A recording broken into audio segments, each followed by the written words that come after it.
आज मैं आप लोगों को श्री सत्यनारायण भगवान का तृतीय अध्याय कथा सुनाती हूँ। सूत जी बोले, हे श्रेष्ठ मुनियों, अब आगे की कथा कहता हूँ। पहले समय में उल्का मुख नाम का एक बुद्धिमान राजा था। वह सत्य वक्ता और जितेंद्रिय था। प्रतिदिन देव स्थानों पर जाता और निर्धनों को धन देकर उनके कष्ट दूर करता था। उसकी पत्नी कमल के समान मुख वाली तथा सती साध्वी थी। भद्रशिला नदी के तट पर उन दोनों ने श्री सत्यनारायण भगवान का व्रत किया। उसी समय साधु नाम का एक वैश्य आया। उसके पास व्यापार करने के लिए बहुत सा धन भी था। राजा को व्रत करते देखकर वह विनय के साथ पूछने लगा, हे राजन, भक्ति भाव से पूर्ण होकर आप यह क्या कर रहे हैं? मैं सुनने की इच्छा रखता हूँ, तो आप मुझे बताइए। राजा बोला, हे साधु, अपने बंधु बांधवों के साथ पुत्रादि की प्राप्ति के लिए एक महाशक्तिमान श्री सत्यनारायण भगवान का व्रत व पूजन कर रहा हूँ। राजा के वचन सुन साधु आदर से बोला, हे राजन, मुझे इस व्रत का सारा विधान कहिए। आपकी कथा अनुसार मैं भी इस व्रत को करूँगा। मेरी भी संतान नहीं है और इस व्रत को करने से निश्चय रूप से मुझे संतान की प्राप्ति होगी। राजा से व्रत का सारा विधान सुन व्यापार से निवृत्त होकर वह अपने घर गया।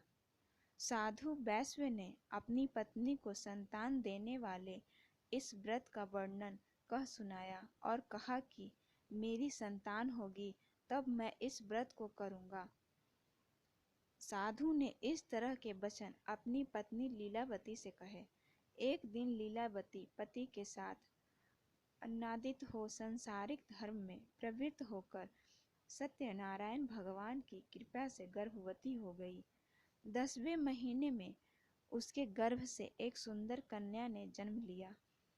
दिनों दिन वह ऐसे बढ़ने लगी जैसे कि शुक्ल पक्ष का चंद्रमा है। माता पिता ने अपनी कन्या का नाम कलावती रखा। एक दिन लीलावती ने मीठे शब्दों में अपने पति को याद दिलाया कि आपने सत्यनारायण भगवान के जिस व्रत को करने का संकल्प किया था उसे करने का समय आ गया है। आप इस व्रत को करिए। साधु बोला, हे प्रिय, इस व्रत को मैं उसकी विवाह पे करूँगा। इस प्रकार अपनी पत्नी को आश्वासन देकर वह नगर को चला गया। कलावती पिता के घर में रह रही वृद्धि को प्राप्त हो गई। साधु ने एक बार नगर में अपनी कन्या को सखियों के साथ देखा तो तुरंत ही दूत को बुलाया और कहा कि मेरी कन्या के योग्य वर देख कर आओ। साधु की बात सुनकर दूत कंचन नगर में पहुंचा और वहां देखभाल कर लड़की के सुयोग्य वाणिक पुत्र को ले आया। सुयोग्य लड़के को देख साधु ने बंधु बांधवों को बुलाकर अपनी पुत्री का विवाह कर दिया। लेकिन दुर्भाग्य की बात यह है कि साधु ने अभी भी श्री सत्यनारायण भगवान का व्रत नहीं किया। इस पर श्री भगवान क्रोधित हो गए और श्राप दिया कि साधु को अत्यधिक दुख मिले। अपने कार्य में कुशल साधु बनिया जमाई को लेकर समुद्र के पास स्थित होकर रत्नासारपुर नगर में गया। वहां जाकर दामाद ससुर दोनों मिलकर चंद्रकेतु राजा के नगर में व्यापार करने लगे। एक दिन भगवान सत्यनारायण की माया से एक चोर राजा का धन चुराकर भाग गया।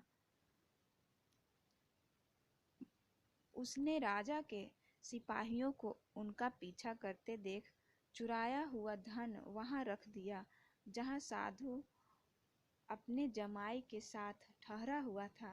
राजा के सिपाहियों ने साधु वैश्य के पास राजा का धन पड़ा देखा तो वह ससुर जमाई दोनों को बांधकर प्रसन्नता से राजा के पास ले गए और कहा कि उन दोनों चोरों को हम पकड़ लाए हैं।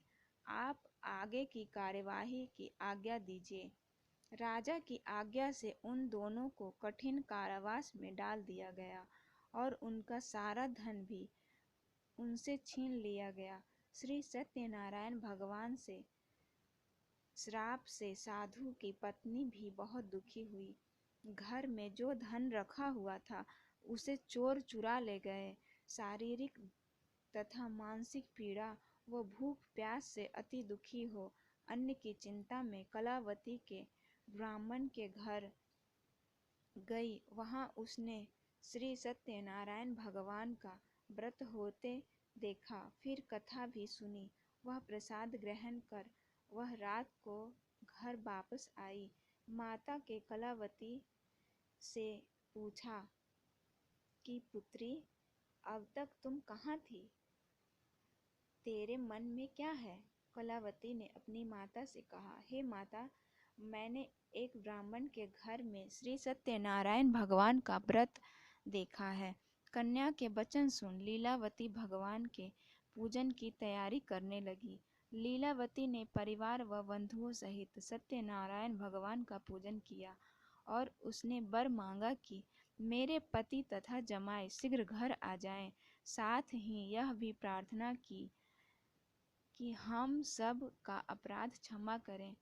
श्री सत्यनारायण भगवान इस व्रत से संतुष्ट हो गए और राजा चंद्रकेतु को सपने में दर्शन दे कहा कि हे राजन, तुम उन दोनों वैश्यों को छोड़ दो और तुमने उनका जो धन लिया है उसे वापिस कर दो।